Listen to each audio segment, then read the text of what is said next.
Hello everyone, welcome back to our channel. कैसे हैं आप सब लोग? आई होप कि आप सब लोग अच्छे होंगे। तो आज हम रिप्रोडक्टिव हेल्थ जो हमारा थर्ड चैप्टर होगा रिप्रोडक्शन यूनिट का, हमने आज एक यूनिट कंप्लीट कर दिया है रिप्रोडक्शन का। अगर आपने प्रीवियस लेक्चर्स को नहीं देखा है तो मैं इसका लिंक डिस्क्रिप्शन में डाल दूंगा, अब वहां जाकर उसे चेकआउट कर सकते हैं। 2 चैप्टर्स इसके पहले हमने और पढ़े हैं, ह्यूमन रिप्रोडक्शन और sexual reproduction in flowering plants को।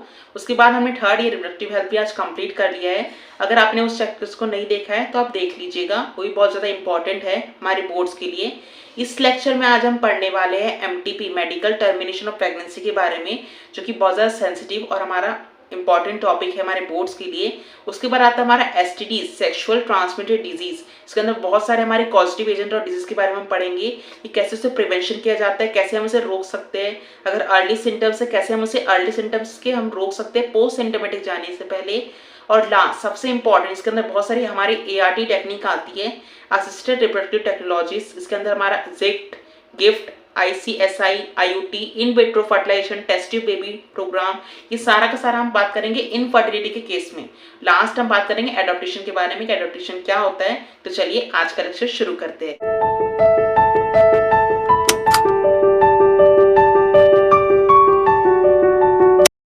फर्स्ट टॉपिक के बारे में हम आज बात करते हैं लेक्चर में, MTP, medical termination of pregnancy. मतलब होता है हमारा एमटीपी। क्या होता है एमटीपी, चलिए जानते हैं।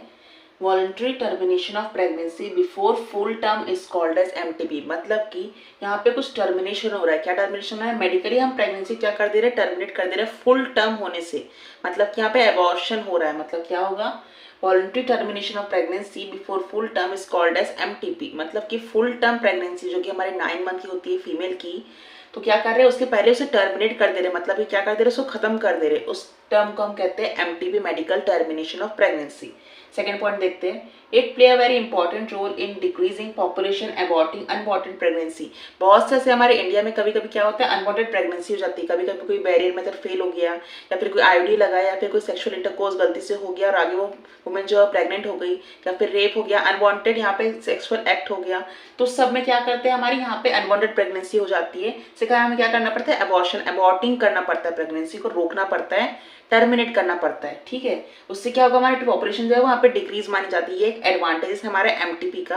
ये क्या होता है, जैसे अगर इतने सारे अगर प्रेगनेंसी आते जाएगी दिन पर दिन, बेसिकली 45 to 50 मिलियन प्रेगनेंसी जो है हमारी एमटीपी से की जाती है हमारे पूरे इंडिया में, जो कि 1/5 पार्ट होता है जो कि प्रेगनेंसी हमारे ईयर में होती है। मतलब कि आप सोचिएगा 45 से 50 मिलियन लोग अगर रोज पैदा हुएंगे तो हमारे अर्थ पे जगह रहेगी रहने के लिए। इसीलिए क्या किया जाता है, उनको अबॉर्ट किया जाता है। और 1/5 प्रेगनेंसी जो कि एकदम हेल्दी बेबी है, जो कि अनवांटेड प्रेगनेंसी नहीं है, जो फुल्ली एंड फिट बेबी है, जो उसका आगे प्रेगनेंसी कंटिन्यू करते हैं, उसमें से 1/5 जो है हमारे ईयर में बॉर्न करते हैं। 45 to 50 मिलियन जो प्रेगनेंसीज है उसको टर्मिनेट किया जाता है by the help of MTP, medical termination of pregnancy. Third point, MTP is safe during the first trimester, that is up to 12 weeks of pregnancy. Second trimester abortion is much more risky. क्यों? क्योंकि first trimester में क्या होता है, जो baby होता है, जो फीटस, वो मदर के मैटरनल बॉडी से क्या होता है, थोड़ा डिटैच होने में इजीली रहता है कि वो शुरू में सिर्फ 12 वीक्स का होता है। मतलब कि 12 वीक्स मतलब क्या हुआ, हमने ह्यूमन रिप्रोडक्शन में पढ़ा था 3 ट्राइमेस्टर हमारे ह्यूमन की बेबी की प्रेगनेंसी में होता है। फर्स्ट ट्राइमेस्टर 3 मंथ का होता है, सेकेंड ट्राइमेस्टर 6 मंथ का होता है, और थर्ड ट्राइमेस्टर 9 मंथ का होता है। तो फर्स्ट ट्राइमेस्टर मतलब 12 वीक मतलब 3 महीनों तक के क्या होता है, यहाँ पे अबॉर्शन जो एमटीपी है वो यहाँ पे की जा सकती है, जो कि सेफ माना जाता है वुमेन और बेबी दोनों के लिए। पर अगर ये सेकेंड ट्राइमेस्टर में चले गए, मतलब 4th मंथ अगर 5th मंथ में कराएंगे प्रेगनेंसी को टर्मिनेट, तो क्या होगा, यहाँ पे ये दोनों के लिए फेटल माना जा सकता है, रिस्की माना जा सकता है। क्यों? क्योंकि आपने पढ़ा ही होगा, ह्यूमन रिप्रोडक्शन में मैंने पढ़ाया है, आप जाके वो लेक्चर देख सकते हैं कि जो हमारा 3rd मंथ का जो प्रेगनेंसी आगे कंटिन्यू होती है उसमें बेबी के मेजरली जो ऑर्गन्स रहते हैं वो बहुत ज़्यादा कहते बनने शुरू हो जाते हैं, अच्छे शेप एंड साइज में आ जाते हैं। डिटैचमेंट जो है प्लासेंटा को मैटरनल बॉडी से बहुत एकदम चिपक जाता है। जो बेबी है वो धीरे धीरे बड़ा होने लगता है साइज में, तो उसको यहाँ पे अबॉर्ट करना थोड़ा सा मुश्किल रहता है, और ये इसलिए रिस्की माना जाता है सेकेंड ट्राइमेस्टर के लिए। Fourth point, majority of MTPs are done by totally unqualified quacks which are not only unsafe but could be fatal too। मतलब कि ऐसे बहुत सारे डॉक्टर्स होते हैं जो कि डॉक्टर्स नहीं होते पर दावा करते कि एमटीपी स्पेशलिस्ट है, और बहुत से ऐसे लोग भी हैं जो अपना दिमाग लगा के यहाँ पे एमटीपी किट खा के यहाँ पे अबॉर्शन करने की कोशिश करती है, पर वो बहुत ज़्यादा फेटल होता है। किसके लिए? खुद की मदर की बॉडी के लिए भी और आने वाले फीटस के लिए भी, दोनों को ही खतरा रहता है। क्यों? कि अगर अनक्वालिफाइड डॉक्टर से हम अपना एमटीपी कराएंगे तो क्या होता है, उन्हें तो ठीक से प्रोसीजर पसंद नहीं होता, या फिर कोई किट हम ले रहे हैं, एमटीपी किट आती है जो कि मार्केट में मेडिकल से मिलती है, अगर उसको हम ले रहे हैं तो उसके बाद हमें क्या करना चाहिए, एक बार यूएसजी अल्ट्रासाउंड कराना चाहिए, ताकि पता चले कोई रिटेंशन या फीटल पार्ट तो नहीं, उसके कारण आगे जाके कुछ यूट्रस में इन्फेक्शन या आगे जाके कुछ और दिक्कत आ सकती है। इसीलिए ज़्यादा अपना दिमाग नहीं लगाना चाहिए, डॉक्टर्स की ही बात माननी चाहिए और क्वालिफाइड जो डॉक्टर्स रहते हैं जो कि एमटीपी स्पेशलिस्ट रहते हैं उनसे ही अपना एमटीपी कराना चाहिए। फिफ्थ पॉइंट आ जाएगा हमारा, in India MTP legalise 1971 with central government that some restriction to prevent misuse such as a indiscriminate and illegal for female feticide। मतलब कि क्या कह रहा है हमारा फिफ्थ पॉइंट, इंडिया ने एमटीपी को लीगलाइज किया था इन 1971 with the help of central government.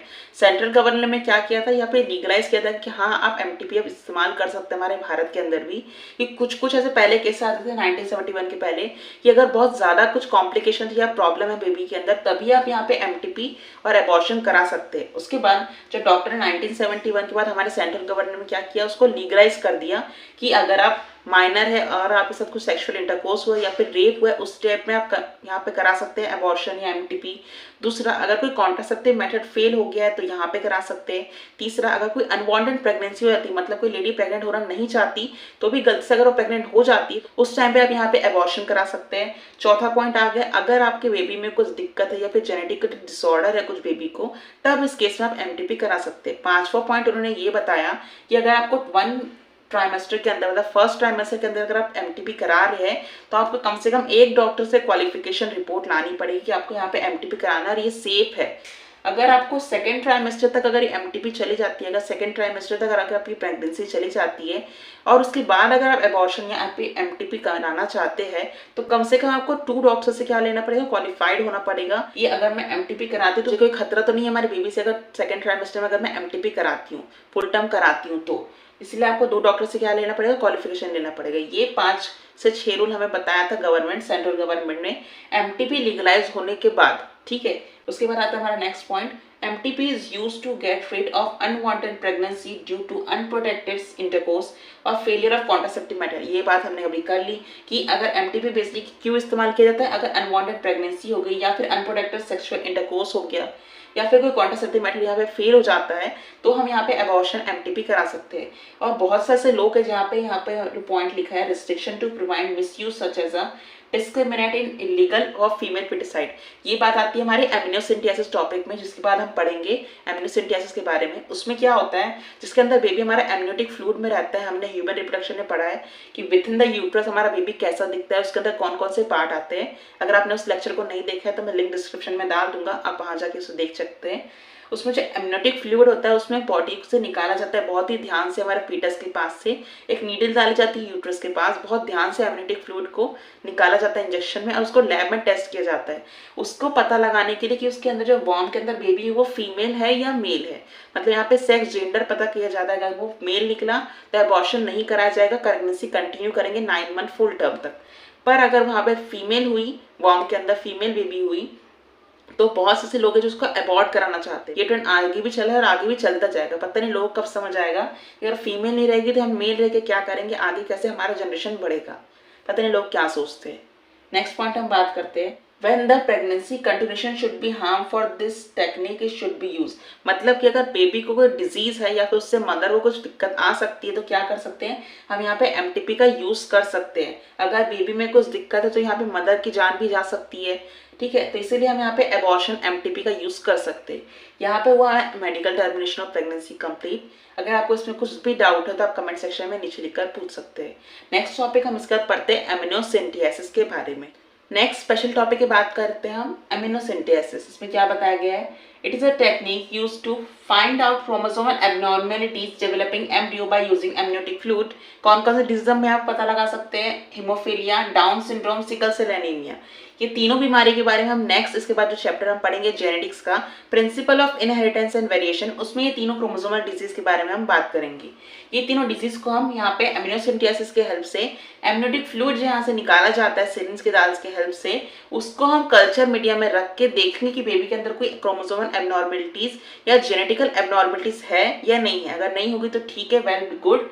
अगर यहाँ पे कुछ जेनेटिक एबनॉर्मेलिटीज रहेगी तो उसको क्या करेंगे हम, यहाँ पे एबॉर्शन कर देंगे, यहाँ पे एमटीपी का इस्तेमाल करके इसको फुल टर्म होने से पहले यहाँ पे क्या कर देंगे, यहाँ पे टर्मिनेट कर देंगे, ठीक है। But it is also misused to check fetal sex determination based on the chromosomal pattern in the amniotic fluid surrounding the developing embryo। इसमें क्या करते हैं, जो यहाँ पे अल्ट्रासाउंड की हेल्प से सिरिंज को डाला जाता है बेबी के एमनियोटिक सैक के अंदर, और वहां से एमनियोटिक फ्लूइड को क्या करा जाता है, कलेक्ट किया जाता है, जिसके अंदर कुछ कुछ हमारे क्रोमोसोमल पैटर्न्स होते हैं, जिसके बेसिस पे वो पता लगाते हैं कि जो जेंडर है हमारे बेबी का वो मेल है या फीमेल है। अगर वो फीमेल रही तो क्या किया जाएगा, यहाँ पे फिटिसाइड किया जाएगा, मतलब यहाँ पे फीमेल फिटिसाइड कर दिया जाएगा उस बेबी के साथ। तो ये जो है हमारे गवर्नमेंट ने, सेंट्रल गवर्नमेंट ने क्या किया, यहाँ पे इलीगल बताया गया इसको प्रोसीजर को, इसलिए एमनियोसेंटेसिस बेसिकली यहाँ पे बैन की जाती है। सिर्फ ये जो प्रोसीजर है ये सिर्फ किसके लिए लीगल है हमारा, this technique is also find out the chromosomal abnormality. Chromosomal abnormality को जानने के लिए और जेनेटिक एबनॉर्मेलिटीज या फिर कोई डिजीज अगर एम्ब्रियो के अंदर, ग्रोइंग फीटस के अंदर है, जैसे कि haemophilia, down syndrome, sickle cell anaemia या फिर कोई अलग टाइप की डिजीज या फिर कोई अलग टाइप का जेनेटिक डिसऑर्डर इसके अंदर पाया जाएगा, तो उस टाइम पे हम इसको अबॉर्ट कर सकते हैं, नहीं तो हम इसका मिस यूज नहीं कर सकते फीमेल फिटिसाइड के लिए। ये हुआ हमारा एमनियोसेंटेसिस कंप्लीट। नेक्स्ट हम इसका पढ़ते हैं सेक्सुअली ट्रांसमिटेड डिजीज क्या होती है और कैसे कैसे फैलती है और कैसे हम उसे कंट्रोल कर सकते हैं, कैसे प्रिवेंशन कर सकते हैं उससे। नेक्स्ट टॉपिक हम बात करते हैं सेक्सुअल ट्रांसमिटेड डिजीज के बारे में, एसटीडीज, जो कि सेक्सुअल कॉन्टैक्ट, सेक्सुअल इंटरकोर्स से हमारी फैलती है, दूसरे के अंदर ट्रांसमिट होती है डिजीज, ठीक है। क्या कहता है डेफिनेशन, इन्फेक्शन और disease which are transmitted through sexual intercourse are collectively called as STDs, venereal disease VD, reproductive tract infection RTI. मतलब कि जो एसटीडीज है वो 3 टाइप की हमारी लैंग्वेज में बांटी जाती है, 3 टाइप के हमारे इसके नाम होते हैं हमारे एसटीडीज के। एसटीडीज होता है सेक्सुअली ट्रांसमिटेड डिजीज, दूसरा आ जाएगा इसके नाम से वेनरल डिजीज को हम कहते हैं वीडी, तीसरा आ जाएगा रिप्रोडक्टिव ट्रैक इन्फेक्शन, मतलब रिप्रोडक्टिव ट्रैक में अगर कोई इन्फेक्शन हो जाए तो उसको भी हम एसटीडीज के नाम से जाना जाता है, जो कि हमारे सेक्सुअल इंटरकोर्स से ये ट्रांसमिट होती है, कौन, हमारे इन्फेक्शन और डिजीज, ठीक है। इसके बाद हम देखते हैं It's also transmitted through sharing of infected needles, surgical instruments, transfusion of blood from an infected mother to the fetus। मतलब कि बीमारी कैसे कैसे फैलती है उसके बारे में हम देखते हैं। शेयरिंग ऑफ इन्फेक्टेड नीडल, मतलब कि अगर कोई इन्फेक्टेड नीडल से अगर ये बीमारी किसी को है, अगर वही नीडल हम किसी और को लगा दे तो उससे क्या होता है, ये इन्फेक्शन जो है हमारा फैल सकता है एसटीडीज का। दूसरा सर्जिकल इंस्ट्रूमेंट, मतलब कि अगर कोई सर्जिकल इंस्ट्रूमेंट डॉक्टर इस्तेमाल कर रहे हैं, अगर वो एसटीडीज का भी क्या करते हैं, इलाज किए, और उसी इंस्ट्रूमेंट गलती से अगर किसी के हाथ पे चोट लगे किसी डॉक्टर के, तो उनको वो इन्फेक्शन वहां से क्या हो जाएगा, ट्रांसमिट हो जाएगा। इसलिए ध्यान रखना चाहिए जब ऑपरेशन होता है। उसके बाद ट्रांसमिशन ऑफ ब्लड, गलती से अगर किसी एसटीडीज या फिर रिप्रोडक्टिव ट्रैक्ट इन्फेक्शन या किसी ऐसे डिजीज जैसे एचआईवी या एड्स की अगर कोई ट्रांसमिशन करा दे दूसरे के ब्लड में, तो क्या होगा, उसके अंदर वो ऑटोमेटिकली ब्लड के सहारे ही चली जाएगी वो डिजीज, ठीक है, ट्रांसमिट हो जाएगी। इसलिए ब्लड ट्रांसमिशन से पहले सारे टेस्ट किए जाते हैं कि ब्लड किसका है, डोनर कौन है, यहाँ पे रेसिपिएंट कौन है, ताकि दोनों के अंदर कोई भी कॉम्प्लिकेशंस ना आ पाए। थर्ड पॉइंट देखते हैं हमारा, from an infected mother to the foetus, मतलब कि अगर जो फीमेल है वो क्या है, पहले से इन्फेक्टेड है, कोई भी डिजीज इसमें सारे से जो हमारे मेन डिजीज है यहाँ पे 4-5, जैसे उसे एचआईवी या एड्स है, ठीक है, अगर वो इन्फेक्टेड मदर है उससे क्या हो सकता है, बेबी को ये डिलीवर यहाँ पे ट्रांसमिट हो सकता है disease by the help of placenta. की प्लासेंटा की हेल्प से ब्लड न्यूट्रिशन सब जाता है, तो वहां से क्या चले जाएगा, एचआईवी वायरस गलती से बेबी के अंदर चले जाएगा और उसको भी क्या कर देगा, इन्फेक्ट कर देगा। अब major STDs and their causative agents, ये जो कॉजेटिव एजेंट्स है इसके नाम बहुत बार एग्जाम्स में पूछे जाते हैं, मल्टीपल चॉइस क्वेश्चन से भी इसके आंसर आपको देने पड़ेंगे, इसलिए आप एक बार ध्यान से देखिएगा और इसे याद करिएगा कि कौन से एजेंट के कौन से डिजीज से कौन से यहाँ पे कॉजेटिव एजेंट इसका दिया जा रहा है। फर्स्ट हम देखते हैं एसटीडीज, गोनेरिया, जो कि होता है हमारा निजेरिया गोनेरिया, इसका पॉजिटिव एजेंट। दूसरा आता है हमारा सिफिलिस, जिसका होगा ट्रिम्पेनसोमा पैलिडेनम, इसका पॉजिटिव एजेंट होता है। तीसरा आ जाएगा हमारा ट्राइकोनोमास, जिसको हम कहते हैं ट्राइकोनोमास वेजिनालिस, ये बेसिकली वेजाइना के पास होता है। हेपेटाइटिस बी वायरस इसका नाम होता है। लास्ट हो जाएगा सबसे भयानक हमारा एड्स, एक्वायर्ड इम्यूनोडेफिशिएंसी सिंड्रोम, जो कि हमारा एड्स माना जाता है, जो कि इसका पॉजिटिव एजेंट होता है HIV, human immunodeficiency syndrome. AIDS और एचआईवी के बारे में हम और डिटेल में बात करेंगे आगे के लेक्चर में, इसे एग्जांपल हमारा ह्यूमन हेल्थ एंड डिजीज, उससे हम इसके बारे में और जरा जानेंगे कि कहाँ से आया है, किसके जरिए आया है, आगे के लेक्चर में उसको जानेंगे। इतना हुआ हमारा सेक्सुअल ट्रांसमिटेड डिजीज का फर्स्ट पार्ट। इसके बाद हम और नेक्स्ट स्लाइड पे देखते हैं इसके बारे में और क्या क्या दिखा गया है, मतलब इसे कैसे हम और बचाव कर सकते हैं, कैसे इसके सिम्टम्स कौन से होते हैं, हमारे अर्ली सिम्टम्स और पोस्ट सिम्टम्स अगली साइड हम उसे देखते हैं। अगर आपको इसमें कुछ डाउट है तो हम कमेंट सेक्शन में नीचे लिखकर पूछ सकते हैं। नेक्स्ट हम सिम्टम्स देखते हैं हमारे एसटीडीज के कौन कौन से होते हैं और कैसे उसे प्रिवेंशन किया जाता है। स्टार्ट करते हैं। Early symptoms of STD, early symptoms मतलब जो शुरुआत के सिम्टम्स होते हैं हमारे एसटीडी, कैसे पता चलेगा कि मेरे एसटीडीज है, क्या क्या सिम्टम्स आते हैं? Itching, fluid discharge, slightly pain and swelling in the genital area, मतलब कि जो हमारा जेनाइटल एरिया होगा मेल और फीमेल का, उसमें क्या होगा, कभी कभी फ्लूइड डिस्चार्ज हो सकता है, इचिंग होगा, स्लाइटली पेन हो सकता है या फिर स्वेलिंग हो सकता है हमारे जेनाइटल एरियाज के अंदर, ठीक है। इन्फेक्टेड फीमेल में भी ऑफन भी एसिम्टोमेटिक एंड हैंस में भी रूटीन अनडिटेक्टेड फॉर लॉन्ग, जो इन्फेक्टेड यहाँ पे फीमेल रहेगी एसटीडी से, उसमें क्या रहेगा, वो एसिम्टोमेटिक रहेगी बहुत लॉन्ग टाइम तक की, जब तक वो अपना टेस्ट नहीं कराएगी। आगे जाके क्या होगा, ये सारी जो बीमारी अगर आपने इसमें अगर इलाज नहीं कराया तो क्या होगा, वो आगे पोस्ट सिम्टोमेटिक्स में आ जाएगी। इसलिए अच्छा है कि यही तक अपने इलाज करा सकते हैं एसटीडीज का और जल्दी जल्दी इसका क्योर कर सकते हैं। पर अगर इन सब का अगर आपने इलाज नहीं कराया तो ये पोस्ट सिम्टोमेटिक्स में चले जाती है हमारी एसटीडीज के। पोस्ट सिम्टोमेटिक्स ऑफ एसटीडीज क्या हो देखते हैं। पेल्विक इन्फ्लेमेटरी डिजीज, जिसको हम कहते हैं पीआईडी, जो कि पेल्विक वॉल के पास हमारा हो गया, यहाँ पे इन्फ्लेमेटरी डिजीज हो जाएगी। सेकंड, एबॉर्शन हो जाएगा। एबॉर्शन क्या होगा कि यहाँ पे जो फीमेल है वो एसटीडी से क्या हो जाएगी, यहाँ पे डिजीज से वो ट्रांसमिट हो जाएगी। उसमें क्या होगा, अगर बेबी यहाँ पे है मतलब प्रेग्नेंट है वुमेन, तो क्या होगा, यहाँ पे एबॉर्शन हो जाएगा। थर्ड पॉइंट क्या आता है, स्टिल बर्थ, गलती से अगर यहाँ पे फर्टिलाइजेशन इंटरकोर्स हुआ, गलती से अगर फर्टिलाइजेशन हो गया, ठीक है, फर्टिलाइज एग जो है वो यूट्राइस फॉर्म में चिपक नहीं पाएगा, जिससे क्या होगा, एबॉर्शन हो जाएगा। पे अगर वहां पे चिपक भी गया गलती से तो वहां पे आगे जाके वो एबॉर्शन हो जाएगा, मतलब लेडी जो है वो प्रेग्नेंट नहीं हो पाएगी, उसका जो ओवम है वो भी क्या हो जाएगा, वहां पे जो फर्टिलाइज एग है हमारे फीमेल का वो भी यूट्रस से चिपक नहीं पाएगा। क्यों? क्योंकि यहाँ पे इनफर्टिलिटी हो जाएगी उसको आगे जाके, जब एबॉर्शन ही नहीं हो रहा है, यहाँ पे बर्थ यहाँ पे स्टिल नहीं रह पा रहा है, फीमेल की बॉडी क्या हो जाएगी, यहाँ पे इन्फ्लेमेटरी, यहाँ पे इनफर्टाइल हो जाएगी, ठीक है, फीमेल जो हमारी और मेल है जो हमारा, दोनों के दोनों यहाँ पे इनफर्टिलिटी क्या हो जाएंगे, शिकार हो जाएंगे। बेसिकली जो हमारा एक्टोपिक प्रेगनेंसी है सबसे ज्यादा हमारा फेलोपियन ट्यूब के अंदर ही देखने को मिलता है कि वहीं पे एग जो है फर्टिलाइज और वहीं पे क्या किया, स्टार्ट ग्रोथ कर दिया अपना, वहीं पे हमारा क्या होगा, इम्प्लांट हो गया और ग्रोथ उसका स्टार्ट हो जाएगा। एक टाइम पे क्या होगा, जो हमारी फेलोपियन ट्यूब है वहीं पे बर्स्ट हो जाएगी हमारे रिप्रोडक्टिव ट्रैक हमारे फीमेल की बॉडी के अंदर ही, और वहाँ पे क्या हो जाएगा, ब्लीडिंग स्टार्ट हो जाएगा। इसलिए यहाँ पे क्या होता है, एक्टोपिक प्रेगनेंसी भी यहाँ पे सिम्टम्स आते हैं हमारे पोस्ट सिम्टोमेटिक्स ऑफ एसटीडीज, ठीक है। Even cancer of reproductive tract, यहाँ पे कैंसर भी हो सकता है हमारे रिप्रोडक्टिव ट्रैक का। जो हमारी अर्ली सिम्टम्स है एचडीसी, अगर उनसे हम ध्यान दें, डॉक्टर्स को बताएं, ना कि दूसरों के हमारे यहाँ पे सुनकर कि आपको एसटीडीज हो गई, हाँ आप क्या करेंगे, आप कैसे होगा, आगे आपकी जान चली जाएगी, उनका सोशली हमें नहीं सुनना है, क्योंकि रिप्रोडक्टिव हेल्थ चैप्टर ही उसी के ऊपर है कि क्यों हमें पढ़ना चाहिए। सोशली हमें क्या होना चाहिए, लोगों की बात ना सुन के डॉक्टर्स की बात सुननी चाहिए, अपनी बात सुननी चाहिए कि भाई हमें दिक्कत है, तुमको दिक्कत तो है नहीं कि हमें डॉक्टर के पास जाना पड़ेगा, तुम्हारे बोलने से कुछ होने वाला नहीं है, बेटा ये खा लो वो खा लो, ये एसटीडीज ठीक हो जाएगी। सर्दी खांसी हमें नहीं हुई कि हमें कुछ जड़ी बूटियां खिला के आप एसटीडीज को रोक सकते हो, ठीक है।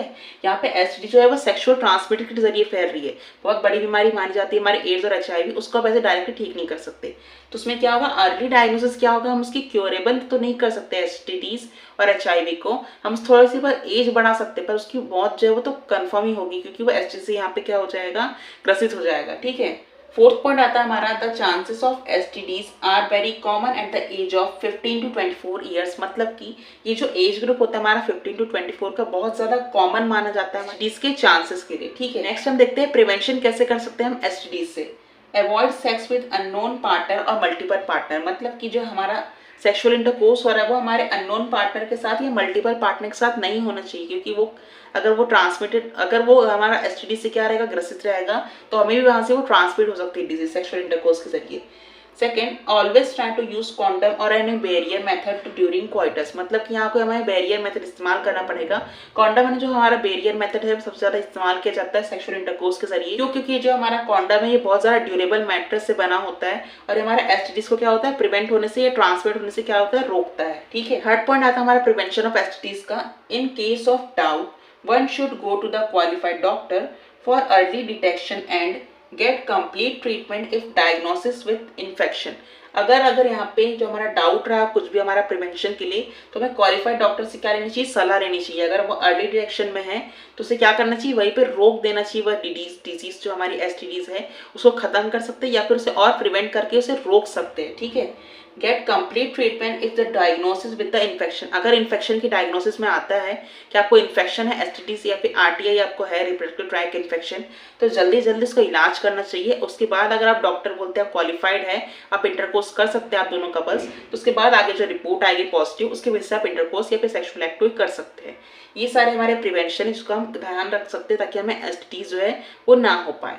यहाँ पे हमारा sexual transmitted disease complete. Last topic हम बात करते हैं इस चैप्टर का इनफर्टिलिटी के बारे में। इनफर्टिलिटी के बिना हमारा रिप्रोडक्टिव हेल्थ जो है वो कंप्लीट ही नहीं हो सकता। ठीक है, टॉपिक की बात करते हैं। इनएबिलिटी टू कंसीव और produce children even after 2 years of unprotected sexual cohabitation और sexual intercourse is called as infertility. मतलब कि मैरिज होने के 2 साल तक के या उसके बाद या फिर उसके पहले अगर आपसे कोई चिल्ड्रन प्रोड्यूस नहीं हो रहा है तो मतलब आपकी जो बॉडी वो इनफर्टाइल है, मतलब इनफर्टाइल कपल हो। या फिर मेल में कोई गलती हो सकती है रिप्रोडक्टिव ट्रैक्स के अंदर या फिर रिप्रोडक्टिव गैमेट के अंदर, या फीमेल में कुछ गलती हो सकती है, उसके फेलोपियन ट्यूब में कुछ गलती हो सकता है, या फिर ओवम प्रोड्यूस नहीं हो सकता, या फेलोपियन ट्यूब में कुछ डैमेज है, फेलोपियन ट्यूब में कुछ दिक्कत है, या फिर जो हमारा स्पर्म है उसका स्पर्म काउंट थोड़ा कम है हमारे मेल का, कुछ भी दिक्कत आ सकता है। जो हमारे डॉक्टर्स है उसे पता रहा है दोनों के अंदर मेनली 50-50% अगर हम देखें तो बीमारियां आ सकती है। फीमेल को ही अधिकतर ब्लेम किया जाता है कि उसके कारण ही हमारे कल घर में चिल्ड्रंस नहीं आ रहे, पर यहाँ पे मेल के अंदर भी कुछ यहाँ पे इनफर्टिलिटी होती है, इसलिए मेल और फीमेल दोनों ही 50-50% यहाँ पे इनफर्टिलिटी क्या होते हैं शिकार माने जाते हैं। Special technique to assist couple to have children is ART assisted reproductive technology. बहुत से कपल इसके बाद चिल्ड्रंस नहीं होते तो क्या कर सकती है ART जो यहाँ पे असिस्टेड रिप्रोडक्टिव टेक्नोलॉजीज है उनमें इसकी हेल्प कर सकती है। आर्टिफिशियल इंसेमिनेशन फर्स्ट आ जाएगा हमारा AI जिसको बोलते हैं। आर्टिफिशियल इंसेमिनेशन, इंसेमिनेशन का मतलब क्या होता है सीमेन को वजाना तक ट्रांसफर कराना। हमने लास्ट लेक्चर के ऊपर पढ़ा था ह्यूमन रिप्रोडक्शन के अंदर कि इंसेमिनेशन का मतलब क्या होता है, transfer of semen to the female reproductive tract vagina, वहां तक पहुंचाने की प्रोसेस को क्या कहते हैं इंसेमिनेशन कहते हैं। Semen is collect to either from husband or a healthy donor is artificially introduced either into the vagina or into the uterus is called as intrauterine insemination of the female। मतलब कि इसमें क्यों reason हम इस technique को इस्तेमाल करेंगे, क्या रीजन है, man with low sperm count और विथ लेस मोटाइल स्पर्म।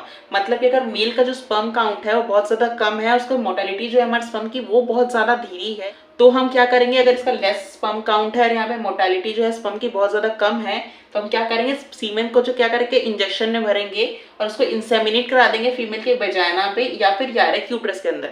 अगर उसको वजाइना में इंट्रोड्यूस कराते हैं उसको हम कहते हैं आर्टिफिशियल इंसेमिनेशन, और अगर इसको यूट्राइस या तो यहाँ पे अगर यूट्रस में इसको क्या करेंगे इंसेमिनेट कराएंगे तो उसको हम कहेंगे इंट्रा यूट्राइन इंसेमिनेशन। ये दोनों टॉपिक्स आपको क्लियर है, मतलब कि वजाइना में अगर इंट्रोड्यूस किया जाएगा सीमेन तो उसको कहेंगे हम आर्टिफिशियल इंसेमिनेशन, यूट्रस के अंदर इंसेमिनेशन कराएंगे तो उसको क्या करेंगे हम इंट्रा यूट्राइन इंसेमिनेशन। ठीक है, रीजन क्या था, अगर लो स्पर्म काउंट रहा या फिर इसका लो स्पर्म यहाँ पे मोटिलिटी रहा तो हम इस टेक्निक को इस्तेमाल कर सकते हैं। दूसरी सबसे ज्यादा हमारी प्रचलित टेक्निक आज की बहुत सारे देशों में इस्तेमाल की जाती है IVF इन विट्रो फर्टिलाइजेशन। इसमें क्या होता है, fertilisation occur outside the body is almost same condition as that in the body. मतलब कि इसमें क्या होगा, जो हमारे यहाँ पे नेक्स्ट पॉइंट वही लिखा है, ओवम फ्रॉम वाइफ और डोनर और स्पर्म फ्रॉम हस्बैंड और donor are collected and are introduce to form zygote under certain condition. क्या करेंगे इसमें इन विट्रो फर्टिलाइजेशन के अंदर हमारा स्पर्म लेंगे हमारे हस्बैंड या फिर कोई हेल्दी डोनर से, ओवम लेंगे उनकी वाइफ और हेल्दी डोनर के फीमेल से। ठीक है, दोनों क्या करेंगे इंट्रोड्यूस करा देंगे हमारे किसके अंदर, टेस्ट ट्यूब के अंदर। टेस्ट ट्यूब में क्या कराएंगे, एक कल्चर मीडियम वहाँ पे प्रोवाइड करेंगे, जैसे हमारे फेलोपियन ट्यूब के अंदर फर्टिलाइजेशन होता है स्पर्म और ओवम का, वैसे वहाँ पे कल्चर मीडियम प्रोवाइड करेंगे हमारे लेबोरेटरी के अंदर इन विट्रो फर्टिलाइजेशन के लिए। वहाँ पे दोनों को इंट्रोड्यूस कर दिया जाएगा ताकि वो जाके एक दूसरे में क्या करें, वहाँ पे जाइगोट का फॉर्मेशन करें। जैसे ही जाइगोट का फॉर्मेशन होगा अर्ली स्टेज वो बनाएंगे 8 ब्लास्टोमेयर्स। ब्लास्टोमेयर का मतलब वो आगे डिवाइड हो जाएंगे, जैसे हम फेलोपियन ट्यूब में आगे जाते हैं, आपने 8 ब्लास्टोमर्स पढ़ाया है मैंने, जब हमारा क्या होने वाला था इम्प्लांटेशन होने वाला था, एग जो है फर्टिलाइज को आगे की तरफ मूव कर रहा था यूट्रस की तरफ। अगर आपने लेक्चर को नहीं देखा ह्यूमन रिप्रोडक्शन का, मैं लेक्चर का लिंक डाल दूंगा डिस्क्रिप्शन के अंदर, अब वहां जाके उसे चेकआउट कर सकते हैं। तो हम यहाँ बात करते हैं कि जो 8 ब्लास्टोमर तक के जो अल्टरनेट स्टेज होता है हमारा जाइगोट का, उसको हम ट्रांसफर कर सकते हैं फेलोपियन ट्यूब के अंदर, जिसको हम कहते हैं जाइगोट इंट्रा फेलोपियन ट्रांसफर। मतलब कि जाइगोट का इंट्रा फेलोपियन हम सिरिंज की वजह से क्या करेंगे, फेलोपियन में क्या करेंगे, उसको ट्रांसफर कर देंगे फेलोपियन ट्यूब पे। बेसिकली ये बहुत ज्यादा कम किया जाता है क्योंकि हमें डायरेक्टली इसे इंजेक्ट करना पड़ता है अलग तरीके से, तो अधिकतर जो डॉक्टर्स होते हैं वो IUT करते हैं, इंट्रा यूट्राइन ट्रांसफर। मतलब कि जो जाइगोट है कुछ दिन के लिए साइंटिस्ट रहते हैं उसको और थोड़े दिन रखते हैं अपने पास हमारे कल्चर मीडियम के अंदर, ताकि वो 8 जो ब्लास्टोमेयर सेल है वो 8 to 16 और 32 सेल्स में जाए और ब्लास्टोसिस्ट ब्लास्टोमेयर्स का आगे फॉर्मेशन हो ब्लास्टोसिस्ट का, उसको क्या करेंगे आगे जाकर वो डायरेक्टली इम्प्लांट कर देंगे हमारे यूट्रस के अंदर, हमारे यूट्रस में इम्प्लांट कर देंगे हमारे फीमेल बॉडी के अंदर। और उसको क्या करेंगे पहले से प्रिपेयर किया रह जाएगा ताकि जो प्रेगनेंसी है वहाँ पे डायरेक्टली कोई अजीब तरीके से फीमेल की बॉडी रिएक्ट ना करे उसके खिलाफ। कि जो प्रेगनेंसी होती है उस टाइम पे बहुत सारे हार्मोन, बहुत सारे चेंजेस आते हैं हमारे फीमेल बॉडी के अंदर। इसलिए फीमेल को पहले रेडी किया जाएगा उस सब के लिए कि जायगोट और या फिर हम क्या पे आईयूटी कर रहे हैं, इंट्रा यूट्राइन ट्रांसफर, तो दोनों के लिए फीमेल का जो यूट्रस है और उनकी बॉडी है उसको अच्छे तरीके से रेडी किया जाएगा मेडिसिन से और प्रिकॉशंस ले लेके, ताकि जो हमारा जायगोट यहाँ से डिलीवर होगा उसके अंदर वो वहाँ पे सेफली इम्प्लांट हो सके और आगे जो प्रेगनेंसी है वो 9 मंथ की कंटिन्यू होके उन्हें चिल्ड्रंस की यहाँ पे क्या हो सके, डिलीवरी हो सके। ठीक है, नेक्स्ट स्लाइड हम देखते हैं जायगोट और आईयूटी में क्या क्या डिफरेंस होता है और वो कैसे कैसे की जाती है। अगर आपको यहाँ तक कुछ डाउट है तो आप कमेंट सेक्शन में नीचे लिखकर पूछ सकते हैं। नेक्स्ट हम आईवीएफ के आगे बढ़ते हैं। द जायगोट और early embryo with up to 8 blastomere it could be transfer into the fallopian tube, that's known as zygote intra fallopian transfer. जो हमारा आईवीएफ के जरिए जो हमारा जायगोट और एम्ब्रियो बनेगा, अर्ली एम्ब्रियो जो कि 8 ब्लास्टोमेयर तक का होगा, उसको हम डायरेक्टली ट्रांसफर कर देंगे, इंजेक्ट कर देंगे हमारे फीमेल के फैलोपियन ट्यूब के अंदर। किस टेक्निक को हम कहते हैं, जायगोट इंट्रा फैलोपियन ट्रांसफर, जिसको हम कहते हैं जिफ्ट। ठीक है, जायगोट क्या करेंगे, डायरेक्टली 8 ब्लास्टोमर तक का अर्ली जायगोट हम क्या कर देंगे, ट्रांसफर कर देंगे फैलोपियन ट्यूब के अंदर। उसी के अंदर नेक्स्ट आता है हमारा if the embryo with more than 8 blastomere, मतलब कि अगर जो हमारे पास एम्ब्रियो है वो 8 ब्लास्टोमर से ज्यादा है, 16 to 32 सेल स्टेज का है, it could be transfer into the uterus. इसको क्या करेंगे, हम डायरेक्टली यूट्रस में ट्रांसफर करा देंगे। इस टेक्निक को हम कहते हैं आईयूटी। आईयूटी का मतलब इंट्रा यूट्राइन ट्रांसफर। ये दोनों अलग अलग टेक्निक्स हैं, इसका नाम आप याद रखिएगा, एग्जाम में पूछे जाते हैं। नेक्स्ट हमारी थर्ड टेक्निक आती है एआरटी की, गिफ्ट। गिफ्ट का मतलब क्या है, यहाँ पे किसी को कुछ उपहार दिया जा रहा है। ठीक है, गैमेट इंट्रा फैलोपियन ट्रांसफर क्या होता है देखते हैं। Female who can not produce ओवा, मतलब कि यहाँ पे क्या हो रहा है, फीमेल जो है यहाँ पे अपना फीमेल गैमेट ओवा प्रोड्यूस नहीं कर पा रही है। क्या करेंगे, अगर आपके पास कोई चीज ना हो तो कि अगर आपको कोई चीज ला के दे दे तो आपका काम बन जाएगा। सेम वहाँ पे यही होगा, but can provide suitable environment for fertilisation and further development, मतलब कि यहाँ पे क्या हो रहा है, जो फीमेल है वो सिर्फ अपना फीमेल गैमेट ओवा जो है वो यहाँ पे प्रोड्यूस नहीं कर पा रही। अगर कोई इसकी हेल्प कर देंगे तो यहाँ पे क्या हो जाएगा, आगे फर्टिलाइजेशन और ये वुमेन क्या हो जाएगी, प्रेग्नेंट हो जाएगी। डॉक्टर्स वही बोलते हैं, ओवा कलेक्ट फ्रॉम डोनर और a healthy women and transfer into the fallopian tube. क्या होगा, आगे ओवम कलेक्ट किया जाएगा यहाँ पे डोनर से, और डोनर के ओवम को यहाँ पे ट्रांसफर कर दिया जाएगा फैलोपियन ट्यूब पे। किसके, वाइफ के। वाइफ क्या करेंगे, वहाँ पे फैलोपियन ट्यूब में उसको जो ओवम है वो 48 आवर्स वहाँ पे वेट करेगा। उसके बाद वहाँ पे इंटरकोर्स करा जाएगा उनके हस्बैंड से, ताकि वो फर्टिलाइजेशन हो सके और आगे इम्प्लांटेशन से सारी प्रोसेस जो आगे की प्रेगनेंसी की है वो हो सके और आगे चिल्ड्रंस वहाँ पे आ सके। सेम यहाँ पे सिर्फ इतनी ही दिक्कत थी कि यहाँ पे सिर्फ वो ओवम प्रोड्यूस नहीं कर पा रही, तो क्या करेंगे, सिर्फ किसी और डोनर से ओवम लाके यहाँ पे इनके फैलोपियन ट्यूब में छोड़ देंगे। इंटरकोर्स के जरिए फर्टिलाइजेशन होगा, इम्प्लांटेशन होगा, गेस्टेशन के बाद वहाँ पे पार्टिशन के जरिए वहाँ पे क्या मिलेगा, हमें चाइल्ड मिल जाएगा। ठीक है, टेक्निक को हम कहते हैं गैमेट इंट्राफैलोपियन ट्रांसफर, गिफ्ट। ठीक है, नेक्स्ट टेक्निक आती है हमारी फोर्थ और लास्ट, इंट्रासाइटोप्लाज्मिक स्पर्म इंजेक्शन। क्या समझ रहे हैं आप इसका, ICSI, मतलब कि इंट्रासाइटोप्लाज्मिक, मतलब किसी के साइटोप्लाज्म में क्या कर दिया जाए, स्पर्म को इंजेक्ट किया जा रहा है। किसके साइटोप्लाज्म में, हमारे ओवम के साइटोप्लाज्म में। ठीक है, in this technique a sperm is directly injected into the cytoplasm of the ovum. It's same as in the in vitro fertilization और IVF। मतलब कि जो टेक्निक है बेसिकली सिमिलर मानी जाती है हमारी IVF के जैसे, क्योंकि इसमें भी वही किया जा रहा है। उसमें क्या करते थे, हम स्पर्म को अलग लेते थे और फीमेल का गैमेट अलग लेते थे, दोनों को एक टेस्ट ट्यूब में इंट्रोड्यूस करा देते ताकि वो आगे जाके जायगोट बन जाए। इसमें रीजन क्या है, हमें क्यों इस टेक्निक को इस्तेमाल करना पड़ा है, क्योंकि जो हमारा हस्बैंड का है यहाँ पे लो स्पर्म काउंट बहुत ज्यादा लो है, तो क्या करेंगे डॉक्टर्स, इंजेक्शन में भरेंगे हमारे सीमेन को, हमारे हस्बैंड से आएगा, हस्बैंड से क्या आएगा, सीमेन आएगा, उसको इंजेक्ट कर देंगे डायरेक्टली साइटोप्लाज्म के अंदर हमारे फीमेल गैमेट ओवम की। फिर इसको आगे क्या कर देंगे, डायरेक्टली ट्रांसफर कर देंगे हमारे यूट्रस में, आईयूटी करा जाएगा, इंट्रा यूट्राइन ट्रांसफर। और आगे जो भी हमारी प्रोसेस है हमारी फर्टिलाइजेशन की बात की, इम्प्लांटेशन, गेस्टेशन, पार्चुरेशन, वो यहाँ पे आगे होगी और आगे आगे हमें चाइल्ड की क्या हो जाएगी, यहाँ पे डिलीवरी हो जाएगी। ये हमारी कुछ टेक्निक्स थी हमारी इनफर्टिलिटी की। यहाँ पे होता है हमारा इनफर्टिलिटी कंप्लीट। इसके बाद एक और टॉपिक बस है, इसको हम कहते हैं एडॉप्टेशन। ठीक है, उसको हम नेक्स्ट स्लाइड के ऊपर पढ़ते हैं। अगर आपको इस टेक्निक्स में कुछ भी दिक्कत है तो आप कमेंट सेक्शन में पूछ सकते हैं नीचे लिखकर। लास्ट टॉपिक आ जाएगा इस चैप्टर का, रिप्रोडक्टिव हेल्थ का, एडॉप्टेशन। ये भी हमारे रिप्रोडक्टिव हेल्थ में बहुत ज्यादा अहम रोल प्ले करता है। Adaptation is one of the best method for couple looking for a parenthood. मतलब कि बहुत से हमारे इंडिया में और वर्ल्ड में पेरेंट्स पाए जाते हैं जो कि इनफर्टाइल होते हैं, जिसके कारण उससे कोई यंग वंस नहीं आ सकता। तो वो पेरेंट्स क्या करते हैं, हमारे एडॉप्टेशन की तरफ जाते हैं और वहाँ से क्या करते हैं, हमारे चाइल्ड यहाँ से क्या कर लेते हैं, अडॉप्ट कर लेते हैं, अपनी फैमिली को कंप्लीट कर लेते हैं, ताकि वो दोनों उनका भी क्या हो जाएगा, एडॉप्टेशन का काम हो जाएगा, उन्हें भी चाइल्ड्स मिल जाएंगे और चिल्ड्रंस को क्या हो जाएंगे, पेरेंट्स मिल जाएंगे, दोनों के लिए यहाँ पे अच्छी बात होती है। इसी के साथ हमारा रिप्रोडक्टिव हेल्थ चैप्टर है यहाँ पे वो कंप्लीट होता है आज। और अगर आपको इस चैप्टर में कोई भी स्टेटमेंट या फिर कोई भी टॉपिक अगर आपको समझ नहीं आया है तो आप कमेंट सेक्शन में नीचे लिख कर पूछ सकते हैं। इसके बाद जो मैंने कल लेक्चर पढ़ाया था फर्स्ट वाला, उसके यहाँ पे मैं आंसर्स रिवील करूँगा, आप देख के चेक करके मुझे बताइएगा कि आप पे कितने क्वेश्चन मुझसे सही हुए हैं। और उसके बाद मैं नेक्स्ट स्लाइड में आज जो मैंने लेक्चर पढ़ाया है उसके मैं आपको क्वेश्चंस पूछूंगा और उसके आंसर आप वीडियो को पॉज करके कमेंट सेक्शन में देंगे और इस वीडियो में डिस्क्रिप्शन बॉक्स में मैं उसके आंसर रिवील कर दूंगा। आप चेकआउट करके मुझे बताइए कि उसमें से भी आप पे कितने आंसर जो है वो करेक्ट हुए हैं। हमारे लास्ट लेक्चर्स के आंसर है। फर्स्ट का आंसर था हमारा 1951 कि हमारा फैमिली प्लानिंग जो है वो कब इनिशिएट हुआ था, 1951 में हुआ था। सेकंड क्वेश्चन था हमारा फर्टाइल पीरियड हम कौन से डेज को माना जाता है हमारे मेंस्ट्रुअल साइकिल में, 10 to 17 डेज को माना जाता है। थर्ड क्वेश्चन था हार्मोन रिलीजिंग आयोडी कौन सी इसमें से, तो उसमें आंसर था हमारा LNG-20।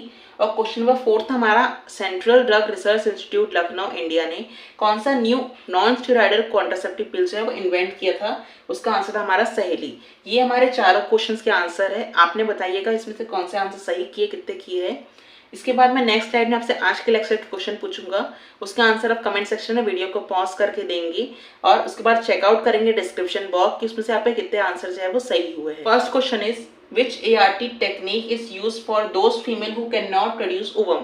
ठीक है, इसके ऑप्शन है zygote intrafallopian transfer ZIFT, second intracytoplasmic sperm injection, third GIFT gamete intrafallopian transfer, fourth IUT intrauterine transfer. ठीक है, second question is which age group is most common for STDs। STDs के लिए सबसे ज्यादा कॉमन एज ग्रुप कौन सी होती है।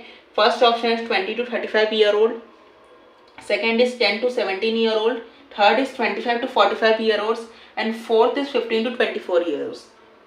Third question is causative agents of syphilis. Syphilis का पॉजिटिव एजेंट जो हमारी STDs बीमारी होती है उसका कौन सा इसमें से पॉजिटिव एजेंट है, ये चारों ऑप्शन में से आपको बताना है। First is HIV human immunodeficiency virus, second option is treponema pallidum, third is hepatitis B, fourth is neisseria gonorrhoeae. ठीक है, last question of this session, government of India legalise MTP in which year.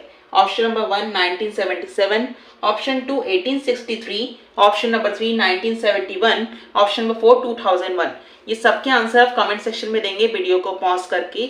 उसके बाद description box में इसके answer check करके मुझे बताएंगे कि आपने कितने आंसर्स के सही किए हैं। और इसी के साथ आज का हमारा लेक्चर यहाँ पे कंप्लीट होता है। मिलते हैं अगले लेक्चर के अंदर। Stay safe, stay happy.